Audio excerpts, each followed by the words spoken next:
পগলা কুকুৰক মই এটা কথা ক'ব খুজিছোঁ, কিয়নো হোজাই জিলাৰ দবগাং ইন্দ্ৰবাবু বুলি এজন মাৰোৱাৰী মানুহ আছে। এওঁ কলিকতা বহুত ডাঙৰ কোম্পানীত আছে।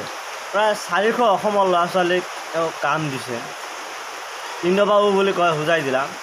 এওঁতো মাৰোৱাৰী। তহঁতেতো অসমীয়া যদি ইমান নামি ইমান ভাল ইমান সেৱা কৰিব পাৰ, তেনেহ'লে 400 ল'ৰা ছোৱালীক কাম দেখুৱাচোন।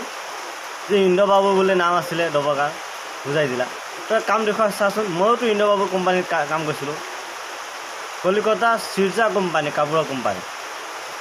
তই এটা কাম কৰ, 400 মানুহক কাম দি চাচোন।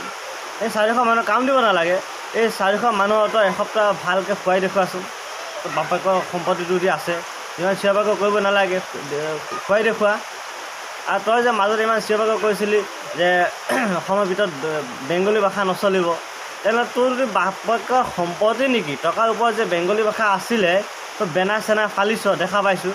এই বেনাৰটো ফালি ডাঙৰ কথা নহয়, কিয়নো অসমৰ যি ৰাষ্ট্ৰীয় ভাষাটো মানিব চলিব লাগে। আমিও কিয়নো বেংগলী হৈ অসমৰ ৰাষ্ট্ৰীয় ভাষাটো মানো।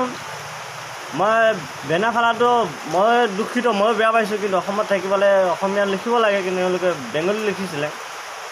তো যদি বাপেকৰ সম্পত্তি আছিলে অসমখন, অসমৰ ভাষাটো চলিবলগীয়া হৈছিলে, তই এটা কাম কৰ, এই 100 টকীয়া 500 টকীয়া যিবিলাক বেংগলী ভাষা আছে, তই বাপেকৰ সম্পত্তি নেকি মুচি চাচোন এবাৰ। তোৰ সাহস আছে যদি। কুকুৰ চালা, বদমাছ চালা, বেইমান। তহঁতে যি আমি বিচাৰি আছোঁ যে অসমীয়া, বঙালী, মাৰোৱাৰী,